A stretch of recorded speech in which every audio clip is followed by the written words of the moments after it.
بعد deputy bureau chief امتیاز یوسف زئی ٹنڈو جام سندھ میمن اتحاد کے روح رواں یوسی چیئرمین سیاست نعیم الرحمان میمن کی میزبانی اور اہتمام میں آج ٹنڈو جام میں میمن کمیونٹی کے فخر و خوشی کی تقریب نئی میمن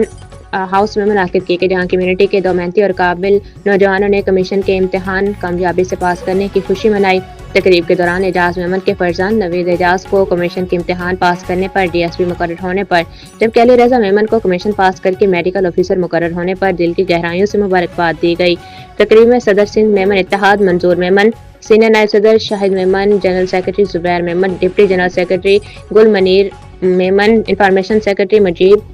فائنانس سیکرٹری اعجاز میمن، سفر میمن، علی حسن میمن، ایڈوکیٹ نعمان میمن سمیت نوید اعجاز میمن اور علی رضا میمن کے چاچی امداد میمن بھی خصوصی طور پر شریک ہوئے۔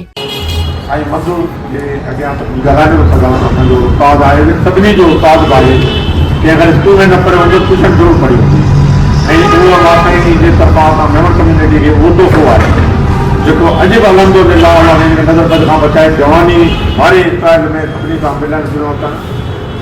ٹنڈو جام شہر असो अलहमदुलिल्लाह ॾाढो सुठो शहर आहे जंहिंमें कम्यूनिटी असांजी बरक़रार रहंदी आहे, जंहिंमें असांजे ॿिनि नंढड़नि हिकिड़े डॉक्टर जी कमीशन पोइ साल पास कई अलहमदुलिल्लाह ते हिन साल जेको आहे DSP जी कमीशन पास कई आहे। इहा सॼे टंडो जाम जे लाइ खाली मेमन कमेटी ऑर्डर न आहे, सॼे पंजाब जे लाइ तव्हां LMC नेशनल हॉस्पिटल में जो संभाले पियो नौकिरी करे पियो त अगरि को बि टंडो जाम जो माण्हू या किथे जो हूंदो त इहे पंहिंजी ॾाढे सुठे नमूने सां निभाईंदो। DSP बि इनशाअल्लाह ताला इन तरीक़े सां असांजो नालो ईंदो ऐं मोहतरम एजाज़ मेमन ऐं वज़ीर दाब ऐं जेके नंढा ॿार आहिनि सभिनी जे लाइ इहा ख़ुशी जी ॻाल्हि आहे कि उनजी फैमिलीअ में सभई ऑफिसर आहिनि अलहमदुलिल्लाह ऐं हीअ बि पंहिंजी जॻह वठी आया ऐं उन्हनि ते वेलकम